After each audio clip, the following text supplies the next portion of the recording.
Hola, ¿qué tal? Estamos en su canal, Betel, Casa de Dios y Puerta del Cielo. Y bueno, pues hoy vamos a continuar con nuestro tema de la introducción a la Biblia o cómo nos llegó la Biblia. La semana pasada empezamos ya con hablando de los 5 primeros libros de la Biblia, el Pentateuco. Y bueno, hoy vamos a hacer un paréntesis porque finalmente antes de poder pues ver todos los libros del Antiguo Testamento, tenemos que entender qué es el Antiguo Testamento y cómo se divide. Y de eso vamos a hablar hoy. ¿Qué es el Antiguo Testamento? Bueno, por Antiguo Testamento se conocen los primeros 39 libros de la Biblia, que comprenden la historia de la creación, el inicio, establecimiento y cautiverio y liberación del pueblo de Israel. La Biblia entonces se divide en Antiguo y Nuevo Testamento y cada uno se divide en secciones y libros que vamos a explicar a continuación. El nombre del Antiguo Testamento simplemente indica que de los dos testamentos uno es el más antiguo, siendo su último libro Malaquías, que fue escrito 400 años antes de la venida del Señor Jesucristo, y esto dio inicio al Nuevo Testamento. Otra diferencia entre los testamentos es la manera en la que Dios trata con su pueblo, siendo el Antiguo Testamento un pacto de ley y obras, a diferencia del Nuevo Testamento que es un pacto de gracia y fe. Bueno, ¿es necesario leer el Antiguo Testamento? Por supuesto. ¿Por qué deberíamos examinar el Antiguo Testamento si estamos bajo el nuevo pacto provisto por el Nuevo Testamento? Bueno, estudiar el Antiguo Testamento proporciona una base valiosa y necesaria para comprender el Nuevo Testamento y su aplicación en la vida.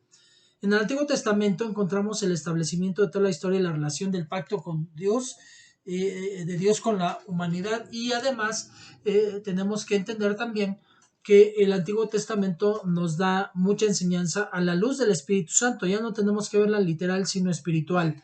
Y entonces, pero de todas maneras, aprendemos mucho de Dios y de cómo caminar en su palabra. Bueno, ¿cuáles son las partes del Antiguo Testamento? El Antiguo Testamento fue escrito originalmente en hebreo. Tiene algunas secciones escritas en arameo. Contiene, como ya lo dijimos, 39 libros, y como el Nuevo Testamento tiene 5 secciones. Cada una de ellas se ensalza con un artículo que se expone en mayor parte, en mayor detalle cada sección. Entonces, la ley o Pentateuco. ¿Cuál es la ley del Pentateuco? Ya lo estudiamos, los 5 primeros libros de la Biblia. Contiene leyes e instrucciones dadas a Moisés y al pueblo de Israel.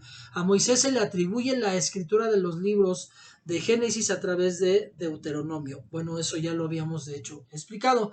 Luego siguen los libros históricos. Los libros históricos son de Josué a Esther. Estos se le atribuyen a Josué. Se dice que el autor es Josué. Después siguen los libros poéticos. Varios autores escribieron los libros poéticos que es de Job a Cantar de los Cantares, y quizá el más leído de estos 5 es el libro de los Salmos, que fueron escritos principalmente por David. La mayoría de los salmos los escribió David. Luego siguen los profetas mayores. Hay 4 profetas mayores: Isaías, Jeremías, Ezequiel y Daniel. Apropiadamente, estos hombres son llamados mensajeros de Dios, ya que sus escritos están compuestos por una visión profética.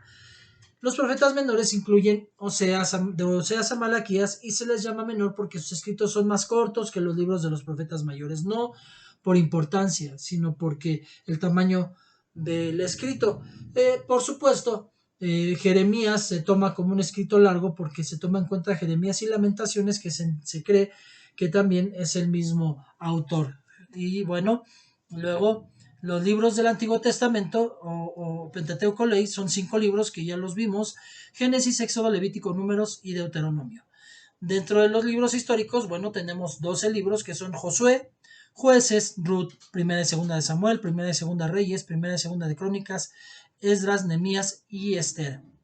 Luego siguen los libros poéticos, que son 5 libros: Job, Salmos, Proverbios, Eclesiastés y Cantar de los Cantares. Luego siguen los profetas mayores, los cuales son 5 libros: Isaías, Jeremías, Lamentaciones, que ya dijimos que se toma como si fuera una sola obra, Ezequiel y Daniel. Por eso Jeremías y Lamentaciones están dentro de los profetas mayores, aunque los escritos son pequeños, pero se dice que son del mismo autor. Profetas menores, bueno, son 12 libros: Oseas, Joel, Amós, Abdías, Jonás, Miqueas, Nahum, Habacuc, Sofonías, Ageo, Zacarías y Malaquías. Bueno, también no es casualidad, algo que es bien importante es que dentro del Pentateuco, los libros poéticos, los profetas mayores bueno, hasta ahí los profetas mayores son 5 libros cada uno. 5 representa la cobertura de Dios, la mano de Dios. Amén. Y bueno, dentro de lo que es los profetas menores y los libros históricos son 12 libros. Los 12 libros representan la autoridad de Dios y bueno, vemos que son los 12 apóstoles, entonces habla de la autoridad. Amén. Entonces habla de cobertura y autoridad de esto, de este punto que es bien importante.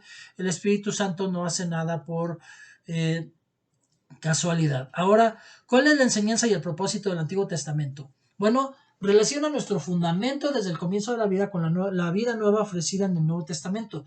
Todos los libros de la vida están escritos, de la Biblia, perdón, están escritos por hombres que fueron inspirados por Dios, según de Timoteo 3, 16 y 17.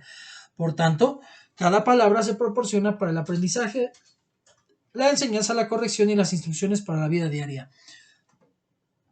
Vemos que precisamente Timoteo 3, 16 y 17, la segunda carta, dice: toda la escritura es inspirada por Dios y útil para enseñar, para redarguir, para corregir, para instruir en justicia, a fin de que el hombre de Dios sea perfecto, enteramente preparado para toda buena obra. Y finalmente, la palabra de Dios se trata de su propósito y en relación con el ser humano. Primera Tesalonicenses 2:13 nos dice: por lo cual también nosotros sin cesar damos gracias a Dios de que cuando recibisteis la palabra de Dios que oísteis de nosotros, la recibisteis no como palabra de hombres, sino según es en verdad la palabra de Dios, la cual actúa en vosotros los creyentes. Además, el Antiguo Testamento contiene alrededor de 400 profecías sobre el Mesías, o sea, el Señor Jesucristo. El plan redentor de Dios y sus promesas que se cumplen en el Nuevo Testamento. Jesucristo, el Mesías, es la esperanza y el tema subyacente de todos los libros de la Biblia, incluido el Antiguo Testamento. En Lucas 24:27 Jesús los lleva a través de la Biblia diciendo: comenzando con Moisés y todos los profetas, se les explicó lo que se decía en todas las escrituras acerca de él. Entonces, comprender el Antiguo Testamento es vital para obtener una imagen completa del carácter de Dios y su obra salvadora a lo largo de la historia. El carácter y los atributos de Dios y sus actos, su paciencia, amor, misericordia, perdón, se desarrollan desde el comienzo de la creación hasta la prometida segunda venida de Cristo. El Antiguo Testamento es también un rico depósito de experiencias humanas que cubren aspectos de la vida que el Nuevo Testamento no cubre. Lo que el Nuevo Testamento enseña sobre el camino de la salvación está enraizado en el Antiguo Testamento y carecería de sentido en su mayor parte si no existiera el mismo. Y bueno, ¿cuál es la conclusión entonces de esto? El propósito de cada libro de la Biblia es revelar a Cristo, revelarnos su carácter y su relación con el hombre. En el Antiguo Testamento vemos cómo Dios demuestra al hombre que no es bueno que él no es bueno en su naturaleza, que cada vez que se apartan de él las conclusiones acaban siendo devastadoras, que necesitan a Dios y cómo deben acercarse a él.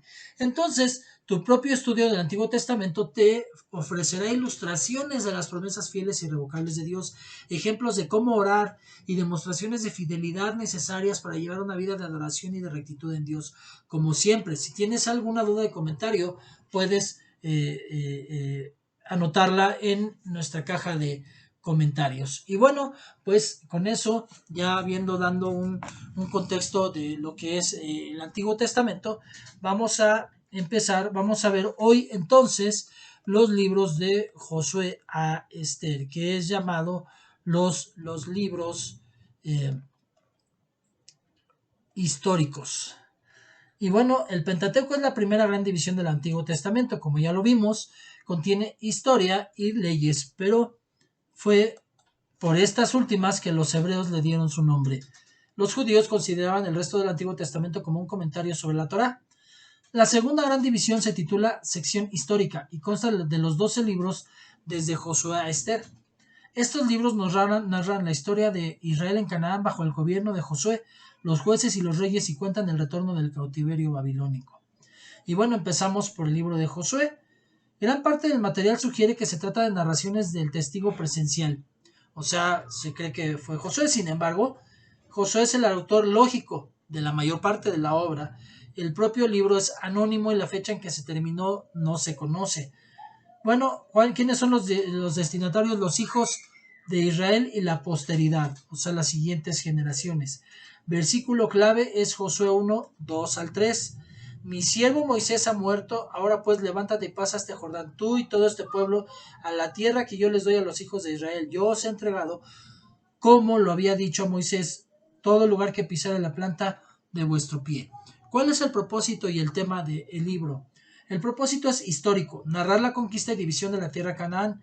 No es pues de extrañar que palabras como poseer, heredad, herencia aparezcan con frecuencia. El libro muestra muy claramente cómo las promesas de Dios en cuanto a la tierra prometida se cumplieron.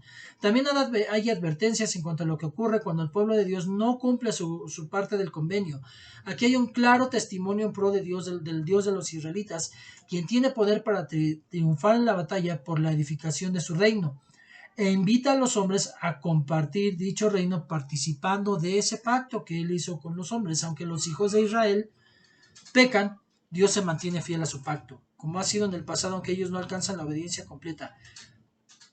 Dios no falla. Vemos muchas veces que cometieron errores los judíos, los hebreos, y bueno, tuvieron sus consecuencias, pero un punto bien importante es que históricamente mucha gente critica, que dicen que el Dios del Antiguo Testamento no puede ser el mismo del Nuevo porque es un Dios malo, un Dios cruel, y vemos que dicen es que las guerras que hizo, pero vemos que en una parte de la palabra del Antiguo Testamento dice que no es por lo bueno que son los hebreos por lo que se les está dando esa tierra, sino porque la gente de ahí ya había llegado al colmo del pecado, consecuencias de pecado. Ellos por supuesto, los hebreos habían salido de esa zona en algún momento, generaciones antes, vivieron ahí en Canaán, cuando todavía no eran un pueblo, pero esas familias escogidas por Dios vivieron por ahí y obviamente esos pueblos conocían del Dios verdadero. Pero ellos decidieron irse por lo malo, por la crueldad. Uno de los reyes dice, así como yo hice a muchos reyes de que les corté los pulgares, así se me hace hoy a mí. Entonces vemos que él mismo confiesa su pecado. Además, era imprescindible que Dios mostrara a su pueblo elegido los peligros de mezclarse diariamente con los paganos cananeos. Esto podría poner en peligro su fe en el único verdadero y poderoso Dios y rebajar sus normas morales. El libro apunta hacia el Nuevo Testamento en el relato de Rahab, Hebreos 11:31, por ejemplo, y en la conquista de Canaán, símbolo de la edificación del reino de Cristo. Bosquejo, bueno, es la entrada de la tierra prometida, la preparación para cruzar la frontera y entrar en la tierra prometida. Rahab protege a los espías, capítulos 1 y 2. El Jordán preparado para el cruce, la entrada de Canaán en el capítulo 3 al 5. Conquista de la tierra prometida, capítulo 6 al 12. Campaña de la región central, capítulo 6 al 8. Caída de Jericó, capítulo 6. Derrota de Ai por el pecado de Acán, seguido por la derrota y captura de Ai, capítulos 6 al 8. Campaña de la región del sur, capítulos 9 y 10. Astucia de los Gabaonitas, capítulo 9. Derrota de los amorreos, capítulo 10. Campaña de la región del norte, victoria de Meram, capítulo 11. Resumen de reyes derrotados, capítulo 12. División de la tierra prometida, capítulo 13 al 22. Rubén, Gad, la media tribu de Manasés, en el este del Jordán, capítulo 13. Judá asociado a Caleb, sur, capítulos 14 y 15. Efraín y la otra media tribu de Manasés, en el oeste del Jordán, capítulos 16 y 17. Las otras tribus, 7 de ellas establecidas, capítulos 18 al 20. Y las ciudades de los levitas, capítulo 21. El regreso de las tribus del este, construcción del altar a Jehová, capítulo 22. Y bueno, los mensajes finales de Josué y su muerte en el capítulo 23 y 24. Y bueno, por hoy solamente ya vamos a ver el libro de Jueces y vamos a dejar pendientes los demás. ¿Cuál es el autor y fecha? La tradición judía dice que Samuel fue el autor de este libro, pero los eruditos cristianos concuerdan en que nadie sabe con certeza quién lo escribió. Quizás fue Samuel o alguno de los colegas profetas lo compiló. Hay fuentes del libro, registros que los propios jueces escribieron, por ejemplo, pero fue probablemente compilado cerca del comienzo de la monarquía, quizá durante el reinado de Saúl.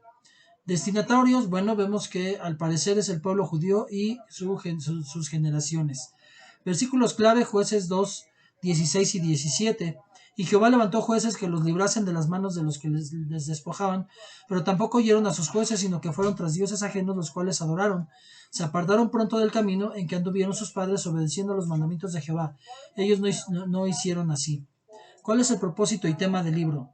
Es presentar el material histórico desde la muerte de Josué hasta la época de Samuel.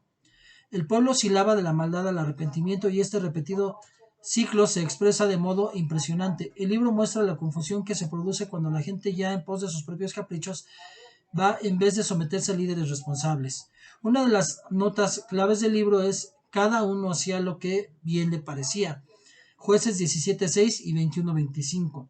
Los propios jueces eran salvadores o libertadores, capítulo 3, versículo 9, libertadores de su pueblo, al mismo tiempo que administradores de justicia. 6 grandes jueces aparecen en este libro, 5 de menor importancia, y a uno llamado Samgar ben Amat se le concede solo un versículo, capítulo 3, versículo 31. Dotados del poder del Espíritu de Dios, capítulo 6, versículo 32, eran instrumentos de Dios. Nótese lo trágicamente inevitable que es el pecado del hombre cuando éste cuenta solo con sus propios recursos. Mas acontecía que al morir el juez, ellos volvían atrás y se corrompían más que sus padres. Capítulo 2, versículo 19, en la segunda parte. Y bueno, ¿cuál es el bosquejo de este libro? El fracaso de Israel y consiguiente institución de los jueces, capítulos 1 y 2. Y tiene dos grandes grupos de temas: el de los 12 jueces de Israel, capítulos 3 al 16, Otoniel, Laod y Samgar, capítulo 3, Débora, su canto de victoria, capítulos 4 y 5, Gedeón, capítulos 6 al 8, el malvado Abimelech, que no fue juez, se apodera del trono, capítulo 9, Tola y Jair, capítulo 10, Jefté, capítulo 11, Ibsán, Elón, Abdón, capítulo 12, y Sansón, capítulos 13 al 16, y bueno, su apéndice, en donde habla de las maldades de Israel y la confusión resultante. Esto está en los capítulos 17 al 21. Bueno, ahí vemos la idolatría de Micaías en el capítulo 17 y 18, y el crimen de Gabaa, el castigo, capítulos 19 al 21. Y bueno, pues hasta aquí terminamos hoy con nuestro tema de los libros del Antiguo Testamento. La semana que entra continuaremos. Y bueno, pues vamos a darle gracias a Dios. Padre, le doy gracias por la oportunidad y privilegio de poder compartir esta palabra. Señor bendito, quédese con nosotros, Padre, que sea de edificación. Padre bendito, le pido, Señor Dios Todopoderoso, que se comparta la palabra, que siga llegando a mucha gente, Padre bendito, y le damos toda la gloria y la honra en el nombre de Jesús. Amén y amén. Y bueno, estos videos los tratamos de hacer cortos por la razón precisamente de que, como son más teológicos, son un poco más pesados. Entonces tratamos de que no se haga tan pesado, y que realmente pueda servir para el propósito que es este espacio, que es para edificar. Pues como siempre les doy gracias, les pido que me den pulgar arriba, que compartan estos videos para que puedan llegar a más gente, y les pido que me puedan regalar su comentario en la caja de comentarios. Bueno, pues que Dios me los bendiga, nos vemos a la próxima, chao.